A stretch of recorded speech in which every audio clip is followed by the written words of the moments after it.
Dober dan in dobrodošli v prvem mandatarskem soočenju pred letošnjimi volitvami. V soočenju predsednikov dveh strank, ki v javnomnenjske raziskave uvrščajo na prvo in drugo mesto, s čimer se kaže tudi največ možnosti za to, da bo po volitvah naslednjo slovensko vlado skušal sestaviti bodisi aktualni premier in predsednik Gibanja Svoboda Robert Golob, bodisi nekdanji premier in predsednik SDS Janez Janša. V soočenje smo že pred tedni povabili oba, vendar je tukaj samo Robert Golob. Janez Janša pa je soočenje odklonil. Kot pravi, si domišljate, da lahko vi določate, kdo je medij, da ima na mesto soočen z vami pri nas na Planet TV in Pop TV drug predlog, in sicer, da soočenje z vami v Cankarjevem domu, na Gospodarskem razstavišču v Mariboru, kamor pripeljata vsak po dva novinarja po lastni izbiri, vprašanja pa lahko postavlja tudi občinstvo, in takšno soočenje, da bi lahko trajalo tudi 4 ure. Torej, dober dan, gospod Golob, kako si vi razlagate zavrnitev gospoda Janše in kako mu odgovarjate? Najprej en lep pozdrav. Jaz moram reči, da me ne preseneča. Njegova taktika skrivanja je bila jasna že v prejšnjem mandatu, a tudi takrat ni delovala. Je pa to nekaj, kar počnejo desni populisti povsod po svetu. Najlepši tak primer je naš sosed, predsednik vlade Madžarske, Viktor Orban. Viktor Orban je v svojih kampanjah odklanjal enako kot Janez Janša soočenje z mediji, ne z nasprotniki, z mediji. Boji se medijev, vseh, zato ker se boji neprijetnih vprašanj. Ampak kam je pripeljala urbanizacija Madžarsko, pa vidimo vsi. Po vseh pokazateljih, vseh, brez izjeme, je Madžarska postala med najbolj revnimi državami v Evropi, pa ni bila vedno, in Madžarska je postala država, v kateri nihče več zares ne vidi prihodnosti, če se ne bo nekaj radikalno spremenilo. Jaz se veselim prihajajočih volitev na Madžarskem, ravno zaradi tega, ker vem, kako velik vpliv ima prijatelj Viktor Orban na Janeza Janšo. In njegovi svetovalci so tisti, ki mu svetujejo tudi volilno taktiko Janezu Janši. Tako da jaz računam, da bo marca, potem pa še aprila, da boste obe državi zadihali na polno, se rešili teh avtoritarcev enkrat za vedno, in da bo potem tudi take debate, kdo si upa in kam si upa, bojo postale preteklost. Torej, Janševega izziva, da se soočeta v Cankarjevem domu na Gospodarskem razstavišču, ne boste sprejeli, čeprav razumem. Jaz sem prepričan, da se bova srečala in soočila, če ne prej v zadnjem tednu, ampak kolikor vem, imava predtem v nekaterih medijih. Mislim, da je prav na podcastu potrjeno soočenje, tako da prej ali slej bomo dobili 1 na 1 in takrat se bo tudi pokazala vsa razlika konceptov dveh Slovenij. Na eni strani Slovenija gradi, pelje v prihodnost, na drugi strani Slovenija, ki zna samo premlevati preteklost in vleči ljudi nazaj. Zaradi preživljanja prostega časa v morju se zdaj že drugič pod drobnogledom KPK, po Karigadorju, še zaradi Ugljana, postopki tečejo. Če boste tudi po volitvah na politični funkciji, boste bolj pazljivi pri tem, komu in kako hodite na dopuste in podaljšane vikende, ali pa boste ravnali tako kot do zdaj? Meni je po svoje zanimivo to, da nekdo si izmisli afero, in Ugljan je izmišljena afera. Ja, bil sem na morju, nisem bil samo na Ugljanu, bil sem tudi na Ugljanu. Bil sem v hotelu, ki je v slovenski lasti. Ne vem, mogoče, če bi šel v hrvaški hotel, bi bilo boljše, sklepam za koga. In plačal sem račun. Dobil sem ponudbo uradno, plačal sem račun s kartico, namenoma, zato da je videti, da je plačan, in banka je izdala potrdilo, da je bil ta račun tudi s kartico poravnan. Afere ne vidim nikjer. Vse ostalo, tudi če poskušate narediti krog in poskušate prikazati, da gre za usluge, ko plačujem po normalnih cenah, ceno, ki jo lahko preverite tudi na spletu, takrat res ne razumem, kje je lahko v tem afera. Pa boste bolj pazljivi, če boste ponovno premier pri teh stvareh? Ne morem biti bolj pazljiv kot tako, da dobim ponudbo vnaprej. Dobim ponudbo tudi za svojo varnostno službo vnaprej. Obe ponudbi poravnamo s kartico in imamo vsa dokazila za to, da je bilo to narejeno tako, kot v normalnem življenju tudi treba. Ste pa vendarle kot politik, ki je pred zadnjimi volitvami zelo poudarjal spoštovanje neodvisnih institucij, do dela KPK javno izražali kritike. Najostrejša je bila zagotovo ta, da je postopek v zadevi Bobnar farsa. Predsednica republike je v intervjuju za Radio Slovenija dejala, da se med vami in Janšo vidi podoben način delovanja, ko gre za odnos do medijev in neodvisnih državnih institucij. Kako odgovarjate predsednici? Ne odgovarjam, ker z njo ne bom polemiziral, ker je to neprimerno. Bolj pomembno je pa to, kar ste sami prepovedali. Nikoli nisem kritiziral inštitucije KPK, to je zmotno. Sem se pa oglasil v primeru postopka, ki teče proti meni. Mogoče, kot predsednik vlade, ne bi smel komentirati postopka, čeprav je to dovoljeno vsakomur. Zato sem prenehal tudi svoj postopek komentirati. Sem bil zelo vesel, ko so prišle ugotovitve KPK-ja iz tega postopka po dolgih letih ven, kjer se je vse skupaj zreduciralo na 2 SMS-a. 2 SMS-a, v katerih sem svoji takratni ministrici izražal zaskrbljenost nad stanjem v policiji. To je to. Če nekdo potrebuje 3 leta, da taka 2 SMS-a označi za kršitev integritete, jaz moram priznati, da osebno, ne kot predsednik vlade, tega ne jemljem kot kršitev integritete in si tudi nisem predstavljal, da je to lahko v kakršenkoli način kršitev integritete, ko pošljem kateremukoli ministru SMS s sporočilom, da sem zaskrbljen nad stanjem na njegovem področju. Veste, koliko takih SMS-ov sem poslal v zadnjih 4 letih vsem ministrom? Zato, ker vedno, ko se pokaže kjerkoli, da nekaj škripa, prvo, ljudje pričakujejo od mene in od nikogar drugega, da bom ukrepal, in drugo, ja, po zakonu o delu vlade sem ravno jaz tisti, ki moram in smem ministre priganjati, opozarjati, da svoje delo opravljajo še bolj vestno in predvsem pa še bolj ažurno. Postopek še teče, ampak tista vaša o čiščenju janšistov v policiji pa je bila precej čez rob. Ne, ste narobe razumeli. Jaz sem takrat zelo jasno povedal, da edina stvar, ki je držala, je, da sva imela ta dogovor. Ta dogovor se ga nisem spomnil. Da se policijo očisti janšistov. S tem dogovorom je prišla pred volitvami, preden je bila imenovana za ministrico Hmeni, takratna ministrica, kasnejša ministrica Tatjana Bobnar. Ona je bila tista, ki je tak dogovor ponudila, ona je bila tista, o tem sem že govoril za medije, ona je bila tista, ki je prišla s seznami, za katere sem rekel, da jih ne želim videti, ker nikogar ne poznam in niti ne želim nikogar spoznati, in tle se je stvar končala. To je bilo, poudarjam, pred volitvami, še preden je postala ministrica. To je bil način, kako si je priborila to mesto. Potem ste sicer popravili to izjavo, da ste mislili na očiščenje policije janšizma. So v policiji po vaši oceni to dosegli? Vam bom ponovil, jaz razumem, da mi polagate besede v usta. Ne, to so vaše besede bile. Ja, ker iztržete iz konteksta to, da je to dogovor, ki sva ga imela z ministrico na njen predlog. Pa so po vaše policiji to dosegli? Po pravici povedano, odkar ministrice več tam ni, ki je tak dogovor ponujala, se s tem ne ukvarjam več. Z nobenim drugim ministrom se o tem nisem pogovarjal. Zakaj ne? Ker nihče od njih ni prišel se boriti za mesto ministra s tako ponudbo. Medtem ko pa ministrica Bobnar je pa to imela na svojega mesta ponujala in na ta račun tudi dobila to mesto. Poznate slovensko podjetje Juicy Marbles, ki razvija in izdeluje rastlinske nadomestke za meso? Poznam njihove produkte in jih tudi večkrat zaužijem. Gre za izjemno inovativno podjetje, ustanovila sta ga mlada Slovenca, ki sta se lani uvrstila v prvi slovenski Forbesov izbor 30x30, uvrstila sta se tudi v evropski Forbesov izbor. In kot bova videla zdaj, gospodarska politika vaše vlade skrbi tudi mlade podjetnike. Vprašanje vam zastavlja Luka Sinček, soustanovitelj Juicy Marbles, star je 29 let. Skupina je lani ustvarila okoli 6 milijonov evrov prihodkov, od tega daleč največ, skoraj 5 milijonov njihovo podjetje v Sloveniji.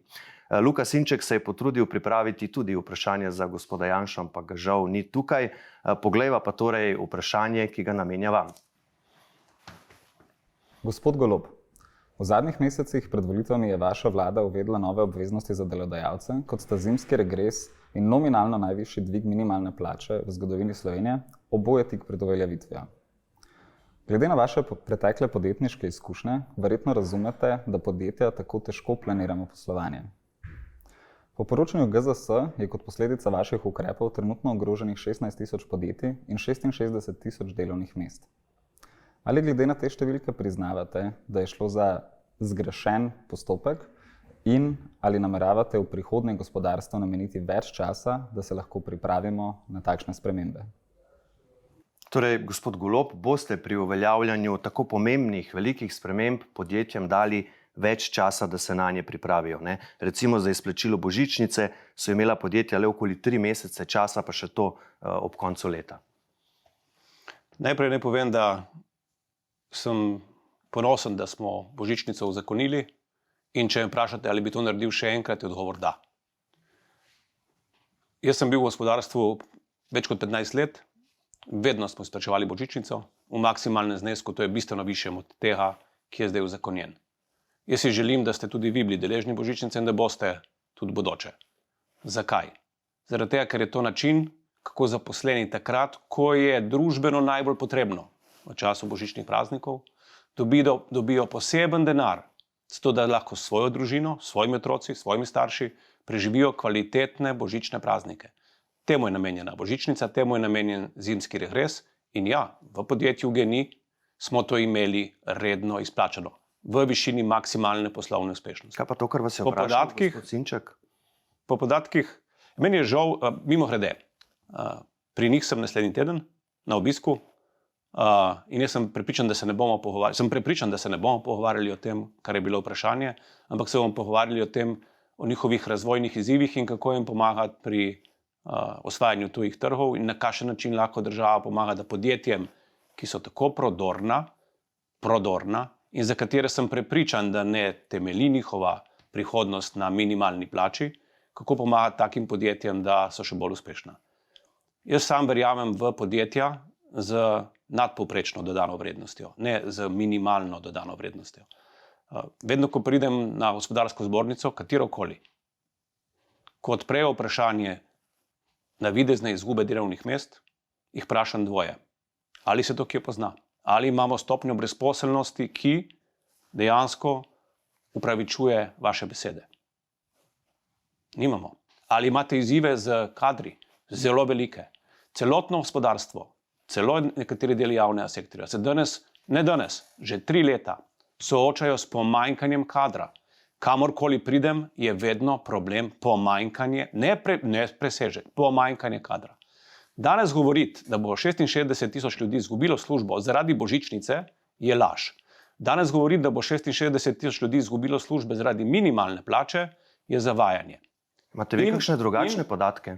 Jaz imam podatke uradne o brezposelnosti, ki pravi, da je brezposelnost nizka kot že dolgo ne v zadnjih letih in da je zaposlenost v Sloveniji rekordna. To so uradni podatki, ne moji. To so podatki, lahko si zdaj odprete spletno aplikacijo SURS, to je statistični urad, na prvi strani imate ta podatek, ki sem ga ravno kar povedal. Vsak ga lahko vidi. Da, to drži. Okoli 4% je ves čas vašega mandata brezposelnost. To vse drži, ampak to, kar vas je gospod Sinček vprašal, to vprašanje si je sam izbral, zdelo se mu je pomembno, da vas to vpraša in prosim, če mu lahko odgovorite, ali bo, če boste ponovno premier, vlada dala podjetnikom več časa, da se lahko pripravijo na takšne velike, pomembne spremembe. Ravno to vam govorim. Ko je bila božičnica vpeljana, ni bila vpeljana enkratno. To ni bil predvolilni bombonček. Sprejet je zakon. Zakon, ki bo veljal ne samo v lanskem letu, ko so dobili ljudje, marsikdo med njimi, prvič v življenju božičnico. Ta zakon bo veljal vsa naslednja leta. Torej, da, podjetniki vsi, tisti v dobrih podjetjih in tisti v slabših, natančno vejo, koliko bo božičnica, ki jo bojo morali izplačati prihodnjega decembra. Tako da odgovor je da. Točno to smo naredili, predvidljivost. In če se vrneva še na minimalno plačo, minimalna plača je zakonsko urejena, formula, kako se do nje pride, je tudi. Tisto, kar mene moti, je, da je ta formula preveč ohlapna. Vsi smo vedeli, vsi, samo govorilo se ni o tem, da po zakonu se usklajuje minimalna plača natančno sedaj v začetku februarja. Ker je zakon tak, ki to nalaga. Tisto, kar mene moti, je, zakaj ni v zakonu formula, tako kot je pri pokojninah. Mi bi z lahkoto imeli v zakonu, in to bomo v naslednjem mandatu naredili, da bo formula za spremembo minimalne plače vnaprej znana, kot je pri pokojninah. Boste tudi ministru za delo vzeli pravico, da sam določi višino? Ravno to je to, kar vam govorim. Ko bo zakonsko postavljena formula, bo diskrecija ministra, kateregakoli, manjša in bo to postalo nekaj, kar bo zakonska osnova. To sem napovedal že takrat, ko je bila najavljena ta minimalna plača in to bom ponavljal. Je pa še ena stvar, ki je pomembna, treba je pa tudi narediti povezavo med formulo za minimalne plače in vsemi ostalimi plačami. Tisto, česar ne želimo, je, da se zvišuje samo ena plača. Želimo, da se ta prenos, ko pride do dviga, prenese po kolektivu, vsaj do neke mere tudi navzgor. Da, ker se s tem rušijo razmerja. Večkrat, ko govorite o gospodarski situaciji v Sloveniji, se sklicujete na dobičke, kot jih še ni bilo, da so rekordni, ampak tudi to je GZS že razčlenila in pravi, da se dobički zvišujejo v bistvu samo v 4 panogah. To so bančništvo, energetika, zavarovalništvo in farmacija. Povsod drugod se dobički že od leta 2022 znižujejo. Podjetja dobičke potrebujejo, da lahko investirajo, seveda rastejo in tako prispevajo tudi v gospodarski rasti države. Dejstvo je, da je zaradi energetske krize marsikatera panoga v Evropi zašla v težave. Trgovinska vojna z Združenimi državami in carine k temu niso pripomogle v pozitivno smer, ampak v negativno. Tako da zavedamo se, da so nekatere panoge v slabšem položaju od teh, ki ste jih našteli in ki dejansko imajo izjemno poslovanje. Pa vendar, kdo je eden glavnih kritikov davčne politike te vlade? Z katerega sektorja prihaja? Mogoče iz bančnega, ki ima največje dobičke ever? Toliko o iskrenosti in kredibilnosti kritizerjev. Najlažje je kritizirati, še posebej takrat, ko ti gre najboljše. Pa točno veva oba, o kom govorim, in on je najglasnejši. In sklepajte, torej, če je najglasnejši... Govorite o gospodu Blažu Brodnjaku, seveda, ne? Če je najglasnejši kritik tisti, ki ima največ in najvišjo plačo v državi, potem se mu zagotovo ne gre za vašo plačo, ampak izključno samo za njegovo svojo. In se mu ne gre za svoje podjetje, za vaše podjetje, ampak za svoje. Tako da, vedno je fajn postaviti kontekst, zato da razumete, od kje take kritike prihajajo. In vam bom dal še en podatek, ki ga nihče ne more osporavati. V zahodni demokraciji oziroma v tržnem gospodarstvu velja kot eden od pokazateljev, ni edini, od pokazateljev dobre kondicije gospodarstva veljajo borzni indeksi. Kapitalski trgi. V Ameriki govorimo, da je gospodarstvo v konjunkturi, takrat, ko borzni indeksi rastejo. Verjetno se strinjava glede tega. Ja, kar nadaljujte, izvolite. Ja, pa želim, da sodelujete tudi vi. No in če boste pogledali borzne indekse v zadnjih 4 letih v Sloveniji, celo na zaspanem, žal, zaspanem kapitalskem trgu Republike Slovenije, so se v tem mandatu ravno zaradi politik te vlade, ne samo zaradi tega, ampak zaradi politik te vlade, ki je očitno bolj naklonjena gospodarstvu, kot se o tem govori, so borzni indeksi zacveteli. Takih dobičkov na borznem trgu, take rasti, je ni bilo že dolgo. Zadnjih 20 let zagotovo ne. A približno veste, koliko je bil v času tega mandata dvig indeksa Ljubljanske borze? Krat 2, ampak tukaj gre za 9. Zelo pomembno. Da, bil je več kot podvojil se je. Lahko to zreducirate na 9 velikih podjetij, zato ker je to izgovor, da se ne vidi, da večina gospodarstva, poudarjam večina, ne vse, nikoli ni vse gospodarstvo, ne more iti enako hitro naprej. Večina gospodarstva v Sloveniji je stabilna, razvojno naravnana, izvozno naravnana in njihova vrednost teh podjetij raste kot še nikoli. To pomenijo borzni indeksi. To pomenijo, ali je gospodarstvo kot povprečje, kot celota v dobri kondiciji. Žal, se strinjam, vedno bo obstajala podjetja, ki so v težavah, ampak tudi to se meri.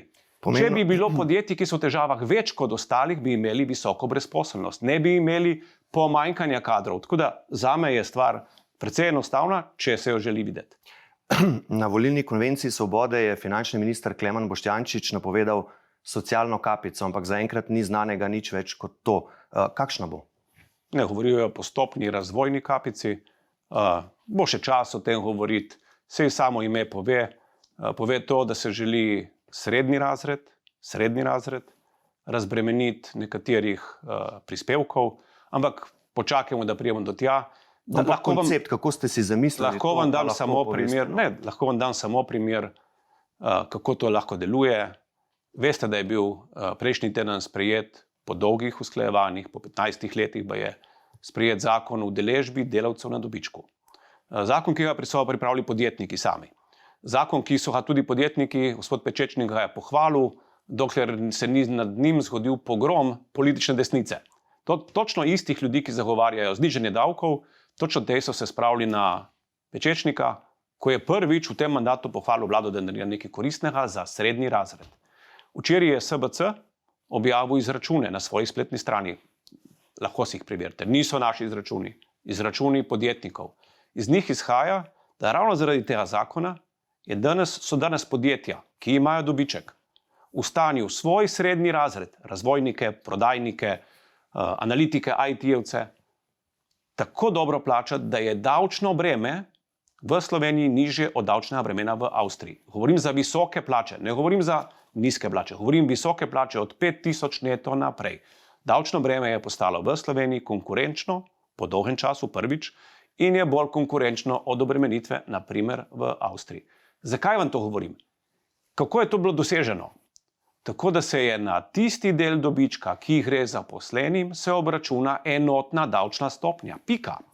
Ni enakega pristopa kot pri plačah, ampak je za ta del dobička, ta del plače, ta del nagrade, se obračuna enotna, tako imenovana cedularna davčna stopnja v višini 30%.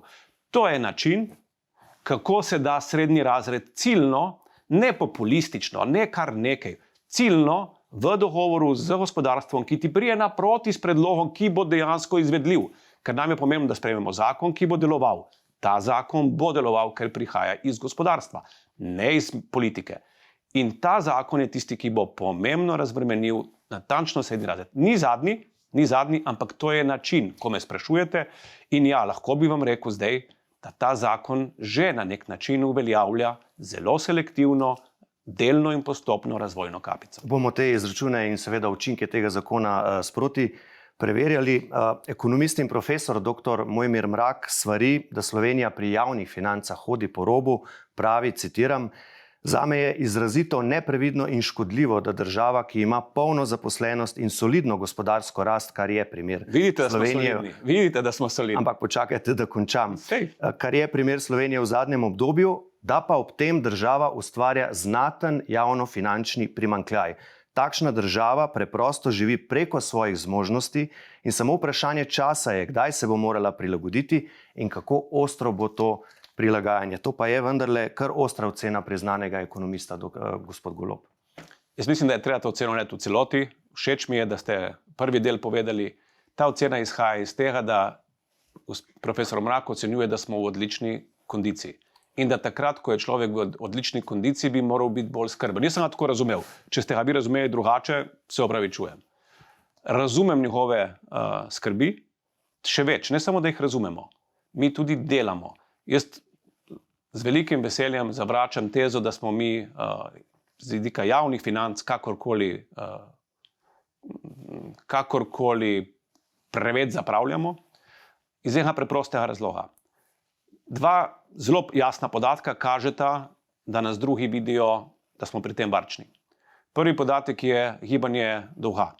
Kolikšen je delež dolga v bruto družbenem proizvodu. Ko smo prevzeli vlado, pred nastopom prejšnje vlade, se pravi v času vlade Marjana Šarca, je bil ta odstotek 66%. V času Janeza Janša se je dvignil na 80%, se pravi, zelo je narastel javni dolg. To je bil čas covida, ne? Zelo je narastel javni dolg. Danes je spet na nivojih 66%. Se pravi, danes smo spet na predcovidnih nivojih. Javni dolg, zadolževanje, tu naj bi se pokrival primanjkljaj, je na istih nivojih, kot je bil pred covidom. Se pravi, govoriti, da smo danes kjerkoli na neki drugi meji, razumem skrb, nismo še. 66% je pod evropskim povprečjem. Poudarjam, pod evropskim. Se pravi, smo pod povprečno zadolženi. To je prvi pokazatelj. Drugi pokazatelj, ki je pa bolj pomemben, jaz razumem in prav je, da nas domači ekonomisti opozarjajo. Nič narobe z opozorili in jemljemo jih resno. ampak vse mednarodne agencije bonitetne, ne ena, ne dve, vse mednarodne bonitetne agencije, ki ocenjujejo države, kot je Slovenija, v primerjavi z ostalimi, so Sloveniji dvignile obete za stabilno gospodarsko pozicijo. Ne samo, da so nam dvignile ocene ali pa nam dale stabilni obet z možnostjo rasti. S tem, ko so to naredile, ko smo te ocene dobili od njih, so nam tudi znižale strošek zadolževanja v tujini. Veste, koliko je bilo v lanskem letu zaradi tega strošek manjši? Ne boste verjeli, za pol božičnice. 60 milijonov je Slovenija privarčevala zato, ker je javno finančno vzdržna, ker izvaja reforme, s katerimi bo zadržala, kot je pokojninska, ki je izvedena in že deluje, s katerimi bo zadržala stabilno javno finančno sliko od naslednjih 10 ali še več let. In to je bilo nagrajeno z bonitetnimi ocenami, o katerih govorim, in to je bilo nagrajeno na način, da porabljamo manj denarja za zadolževanje. In veste, kaj je najlepše? Ne samo mi, tudi gospodarstvo pride lahko do denarja po nižjih obrestnih merah. Dobro, ampak profesor Mrak v svojih napovedih in ocenah redko zgreši. Greva naprej, geopolitične razmere še nikoli po drugi svetovni vojni niso bile tako nestabilne. Tukaj tudi ameriški predsednik Trump, ki spreminja svetovni red, je veliki prijatelj izraelskega premijeja Netanjahuja in je močno stresal Evropo, še zlasti z apetiti po Grenlandiji, doma pa z migranti in protestniki grobo obračunava. Glede na vse to, ali bi se kot premier sestali z ameriškim predsednikom Trumpom na uradnem srečanju? Glejte, najlažje je reči, jaz se bom izločil s tem človekom, ne bom imel opravka. Predsednik Združenih držav je predsednik Združenih držav. Če bi bilo srečanje bilateralno, bi se seveda sestal. Ko je pa šlo za srečanje in povabilo v odbor za mir, to je odbor, ki na nek način izničuje sistem Združenih narodov, sem pa to vabilo predsednika Trumpa, ki je bilo naslovljeno name, zavrnil. Treba je vedno pogledati kontekst. Sicer pa brez konteksta je vsak odgovor lahko pravilen ali pa napačen. Zakaj je kontekst edini smiselen? Ker moraš zasledovati dosledno vedno isto pravilo. V tem primeru mednarodno pravo, človekove pravice. Takrat, ko je mednarodno pravo zadovoljeno, takrat, ko človekove pravice so spoštovane, takrat sem se pripravljen sestajati s komorkoli, ne samo s predsednikom Brankom. A veste, katerega vabila bi se pa še bolj razveselil? Šol bi se pa razveselil vabila na pogajanja o mir v Ukrajini, recimo predsednika. No, to je pa moje naslednje vprašanje. Če dovolite, prihodnji teden bo 4 leta že v bistvu od te ruske invazije na Ukrajino. Gre za največjo vojno v Evropi po drugi svetovni vojni z nepredvidljivim koncem, ne samo za Ukrajino. Kako vidite zdaj vi končanje te vojne in preprečitev možnosti, da se razširi še globlje Evropo, ne? Ker rekli ste, da je skrajni čas za obnovitev evropskega dialoga s Putinom, ampak s tem se pa ne strinja nemški kancler Merz, ne, ki pravi, da razum in humanitarni argumenti Putina ne bodo prepričali v končanje vojne. Jaz bom povedal, kar govorim ves čas. Vsaka vojna se konča z mirom in če kdaj, je zdaj v Ukrajini čas za mir. Čas za mir zaradi tega, ker vsi se lahko prepričamo, da so žrtve, ki smo jim zdaj priča, bolj ali manj žal, bolj ali manj nepotrebne in v ničemer ne spreminjajo stanja, ne na bojišču, ne na političnem prizorišču. Nekateri bi lahko rekli, da smo prišli do pad pozicije, ampak ta pad pozicija res zahteva ogromne človeške žrtve. Res je zdaj čas za to, da vsi akterji iskreno, brez fige v žepu, se usedejo za pogajalsko mizo in začnejo resne pogovore o miru. In podpiramo vsakogar, ki k temu prispeva. Podpiramo napore ameriškega predsednika, podpiramo napore ukrajinskega predsednika, ruskega predsednika in tudi Evropske unije v tistem delu, ko govori o nujnosti dialoga na najvišjem nivoju, zato da se ta vojna zaključi. Evropa kljub vsem krizam in negotovosti še vedno ne zmore večje enotnosti, učinkovitosti. Ali se vam zdi, da že nastaja Evropa dveh hitrosti in ali bi po vaši oceni v EU morala obstajati tudi možnost izključitve kakšne države proti njeni volji? Izključitev je najhujši možen ukrep. Jaz verjamem v demokracijo. Verjamem v demokracijo, ki pripelje prej ali slej v vseh državah na površje spet prave voditelje. voditelje, ki bojo sami prepoznali, kje je mesto njihovi državi in ne delali v nasprotju s tem. Tudi zato imam velike upe na aprilskih volitvah, na Madžarskem. Jaz si upam trditi, da so ravno voditelji, ki rušijo Evropo od znotraj, v resnici delajo največjo škodo svoji državi. Tudi če bi prišlo v Sloveniji do zasuka kogarkoli, ki bi začel zagovarjati, da je treba Evropsko unijo ali zapustiti ali zablokirati, jaz enostavno ne verjamem, da tak človek govori v interesu Slovenije. Sam sem res prepričan Evropejec, prepričan ne samo z vidika vrednot, v katerih živimo, tudi blaginje, ki je omogočena Evropejcem, ampak sem prepričan, da je tudi Evropa, žal, danes edina velesila vrednot, z vsemi pomanjkljivostmi. Bil sem zelo razočaran, tudi jezen, ker Evropa ni zmogla obsoditi genocida v Gazi, zelo, ampak samo na podlagi tega primera, in tle gre za sramoto Evrope, o tem smo vsi enotni, ampak ne glede na ta primer, Evropa je v celem svetu smatrana kot velesila vrednot, za razliko od vseh ostalih velesil, ker žal vrednote, kot so spoštovanje in človekove pravice, pač ne igrajo popolnoma nobene teže. Doma bodo 23. marca pospešeno zvonili telefoni, to je dan po volitvah. Janez Janša pravi, da šibke vlade ne bo sestavljal. Kaj pa vi? Bi sestavili vlado z šibko večino ali pa celo manjšinsko vlado, če močna koalicija ne bo možna? Torej, mi ne skrivamo, da gremo na te volitve z enim samim ciljem, in to je nadaljevanje mandata. Nadaljevanje mandata pomeni stabilnost. Stabilnost za vse državljanke in državljane, tudi predvidljivost, o kateri ste prej govorili. Sicer verjamem, da se bo vse to, kar je bilo narejeno, poskušalo zrušiti in postavljati na novo. To je natančno tisto, kar slišim iz gospodarstva, da si ne želijo. Pa ne samo iz gospodarstva, od vseh ljudi. Jaz sem povedal, da razen sodelovanja z SDS in Janezom Janšo ne izključujemo nikogar. Kar pomeni, če bom imel možnost biti mandatar, bom na pogovore povabil čisto vse stranke, ki bodo v parlamentu. Že zdaj to napovedujem. Ker naš namen ni graditi noben kult osebnosti, ravno obratno, naš namen je delati za ljudi. In jaz vem, da lahko za ljudi naredimo največ, takrat, ko bomo vključili na podlagi vrednot, skupnih vrednot, ko bomo vključili v to čim večje število poslank in poslancev. Ampak, a bi bili pripravljeni vladati celo z manjšinsko vlado ali pa bi se v tem primeru zavzeli za takojšnje predčasne volitve? Kdorkoli še pred volitvami govori o predčasnih, nič ne bo drugače na predčasnih volitvah, tako da ne, stabilnost ne pomeni hodimo na volitve, dokler niso rezultati taki, ki bi nam ustrezali. Kje pa?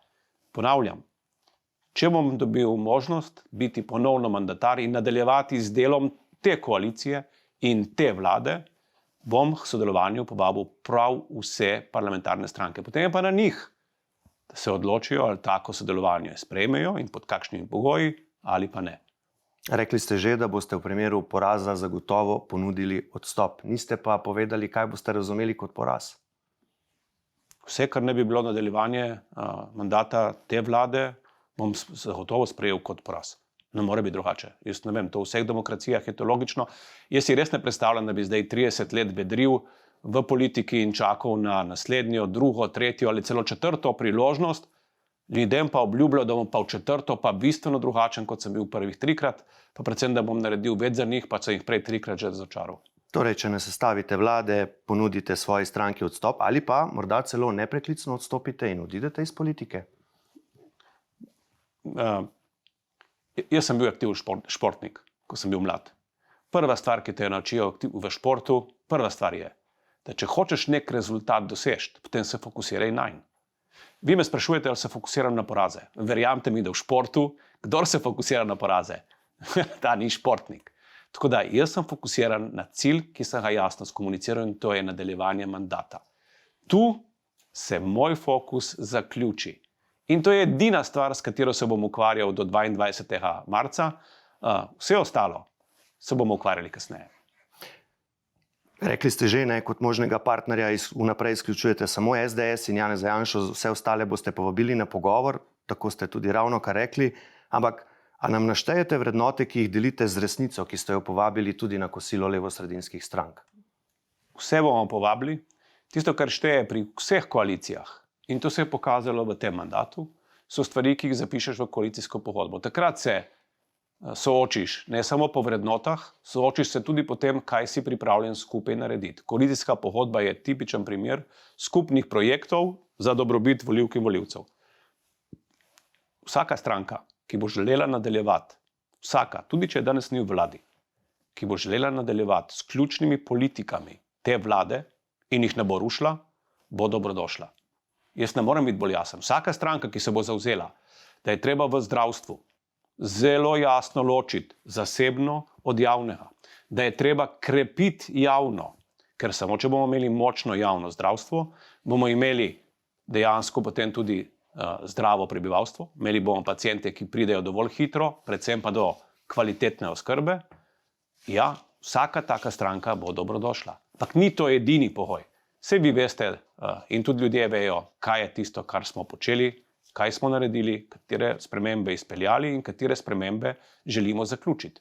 Med njimi je, na primer, v tem mandatu smo zagotovili sredstva, tudi zakonski okvir in začeli z gradnjo na tisoče stanovanj za mlade družine. Vsaka stranka, ki se bo zavezala, da bomo ta program 10 tisočih stanovanj skupaj izpeljali, je dobrodošla v vladi. Če bi pa kdo poskušal vstopiti v vlado in ta denar, na primer, če razmislim Logarja, ki govori, da je treba več denarja dati v obrambo, še več kot do zdaj. Če bi poskušali, na primer, denar za mlade, za stanovanje za mlade, preusmeriti v obrambo, ne, v takem primeru pač ne more biti v taki koaliciji. Treba je izhajati iz, mi nismo neznanka. Vlada ima zelo jasen program, ki je nastal pred 4 leti, za katero smo povedali, da bomo rabili, da bojo učinki vidni, pa zaključeni 2 mandata. V naslednjem mandatu ne bomo delali revolucij, bomo zaključevali. Je pa še ena stvar, ki jo rad poudarim, in če smo v tem mandatu prvem imeli res pred očmi najprej ljudi, najprej najranljivejše, upokojence, tudi tiste z najnižjimi plačami. V naslednjem mandatu želimo dati priložnost predvsem razvoju, tehnološkemu, gospodarskemu in pa tudi razvoju vseh potrebnih znanj, zato da bomo lahko kot družba še naprej svetovno uspešni in konkurenčni. Omenili ste Anžeta Logarja, on napoveduje, da bo naslednjo vlado sestavljal on. Če vas na volitvah ne bo premagal, ali bi vi njemu ali pa komurkoli drugemu prepustili mesto mandatarja in če v kakšnih okoliščinah? Jaz mislim, da se bo v zadnjem tednu pred volitvami zelo jasno izkristaliziralo, da se bojo ljudje odločali med 2 potmi. Na eni strani pot, ki jo ponujam tudi sam kot mandatar, pot nadaljevanja, pot graditve, pot demokracije, tudi pravne države. Na drugi strani se bo kot mandatar ponujal Janez Janša s svojimi vrednotami, na nek način ponavljanjem tega, kar smo že videli, nespoštovanjem praktično vsega in obljubo, da bo vse podrl in zgradil na novo. To sta 2 koncepta Slovenije, med katerimi se bojo odločali ljudje. Jaz sem prepričan, da nihče se v zadnjem tednu ne bo odločal na podlagi tega, da bo verjel, da obstaja neka tretja, navidezna tretja pot, ki jo obljubljajo sateliti, kogarkoli, v tem primeru tudi ne sateliti SDS-a. Ob izvolitvi za predsednika vlade v Državnem zboru pred 4 leti ste med 3 svoje prioritete za ta mandat uvrstili tudi družbo znanja. Obljubili ste, da boste vlagali v ljudi in znanje, ker da je to edini način, da pridemo do nove ustvarjene vrednosti. Tako ste rekli. Vprašanje o tem vam in gospodu Janši, ki ga žal ni, zastavlja prodorna znanstvenica iz Forbesovega izbora slovenskega 30x30, mlada raziskovalka z Biotehniške fakultete, ki je nedavno ovrgla več kot desetletje uveljavljeno znanstveno razlago interakcije med fagom in bakterijo. Poglejva vprašanje 29-letne Maje Popovič. Slovenija trenutno težko zadržuje vrhunske znanstvenike, ki zaradi slabših pogojev, skromnejšega financiranja in tudi nižjega družbenega statusa znanosti odhajajo v tujino. Državi, kot sta recimo Avstrija in Nemčija, sta leta 2024 namenili za raziskovalno razvojne dejavnosti več kot 3% bruto domačega proizvoda, medtem ko je Slovenija namenila samo okoli 2%. Moje vprašanje za oba je posledično naslednje. Koliko boste povečali v naslednjem mandatu vlaganje državnih sredstev in tudi koliko oziroma kakšne konkretne ukrepe boste uvedli, da boste povečali tudi zasebne naložbe, da ne bomo več država, ki izobražuje vrhunske kadre za tuje raziskovalne ustanove. Gospod Golob. Meni je žal, da ni sogovornika tu, ampak bom pa sam povedal. Ko smo mi prevzeli vlado, je bilo v proračunu za leto 2022 približno 400 milijonov namenjenih za znanost, raziskave in inovacije. V lanskem letu je bilo že več kot 800 in ta trend se nadaljuje. Podvojili smo v tekom mandata sredstva za znanost, to je preverjen podatek, o tem vedno govorim pri proračunu, ko vas sprejemamo, podvojili smo jih. To je prvo. Drugo, zelo pomembno. Sprejeli smo zakonodajo v lanskem letu, s katero fiksiramo delež proračuna, ki se viša skozi leta in ki se namenja za znanost. Prvi smo sprejeli zakon, ki dviguje na 1,25 državna sredstva, pozavljam državna sredstva, ne celota je 3%. Državna na 1,25, prej je bil pod 0,8, se mi zdi. Sprejeli smo zakon o visokem šolstvu, ki ravno tako fiksira sredstva, ker tudi na univerzah se pač izvaja pomemben del znanosti, ki tudi fiksira znesek v državnem proračunu z namenom povečevanja vlaganj v bodoče, spravi sistemski ukrepi so izpeljani. In tretja stvar, na katero sem pa resnici najbolj ponosen. Mi smo bili v tem mandatu na nek način prepoznani strani največjih švicarskih multinacionalk, govorimo o področju farmacije, kot v Evropi najbolj primerno področje za izvedbo najzahtevnejših investicij v najzahtevnejše tehnologije.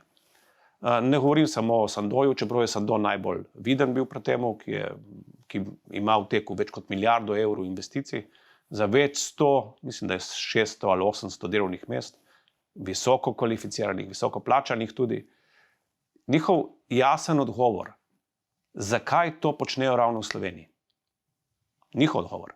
Zato, ker ima Slovenija tako dober znanstveno-raziskovalno izobraževalni ekosistem, da vejo, da so njihove investicije tu na varnem, ker bojo vedno imeli dostop do ustreznih kadrov. Ne samo, da jih imajo danes, ravno z namenom podpore tem investicijam se odpira nova srednja šola, ki bo dala kadre za ta delovna mesta. Odpira se v Mariboru nova fakulteta, ki bo dala, oziroma načrtuje in gradila se bo nova fakulteta, ki bo dala kadre sistematično, skupaj z industrijo, vzpostavljamo tudi izobraževalno-raziskovalni sistem. Zato tudi taka povečana vlaganja. To mora iti z roko v roki in se ne želim tega govoriti, ampak vem, kako so bili Nemci jezni, ne bom povedal kdo.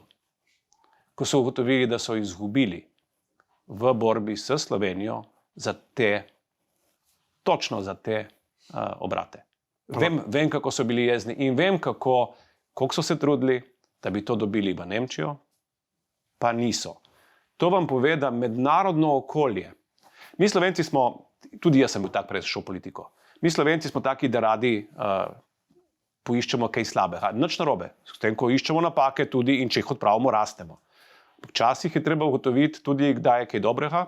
Zakaj? Zato, da ne vidimo samo slabo. Ampak ona je, se upravičujem, ona je v bistvu jasno rekla, da še vedno dojema stanje pri nas, kot da izobražujemo vrhunske kadre za tuje izobraževalne ustanove. Zato očitno pričakujejo znanstveniki, in to sva slišala, še več konkretnih ukrepov, ampak zdaj sva v sklepnem delu. Ampak mi je žal, pa vas bom prekinil. Razumem pričakovanja. Govorim vam, da če bi o dejstvih, ki so že tu, več informirali javnost, bi tudi ljudje, kot je raziskovalka, pravkar, verjetno videla stvari, tudi svojo prihodnost v Sloveniji v lepši luči, ker bi vedela, ampak a se vi zavedate, da je Slovenija, Švica in Slovenija sta postali tako povezani v zadnjem času, ne da je samo Švica naš največji zunanji trgovinski partner. Slovenija je tretji največji zunanji trgovinski partner Švice. Velika Švica, gospodarsko velika. Slovenija je tretji največji partner. Vsakič, ko se srečujemo, jih skrbi, ali smo zanesljivi. In vsakič, ko se pogovorimo, so zadovoljni, ker vidijo, da to sodelovanje ima zdrav temelj. Dobro, za konec nam povejte še to, kdo so ljudje v Sloveniji, ki so vaši najpomembnejši svetovalci. Nimam enega, to bi bilo neodgovorno.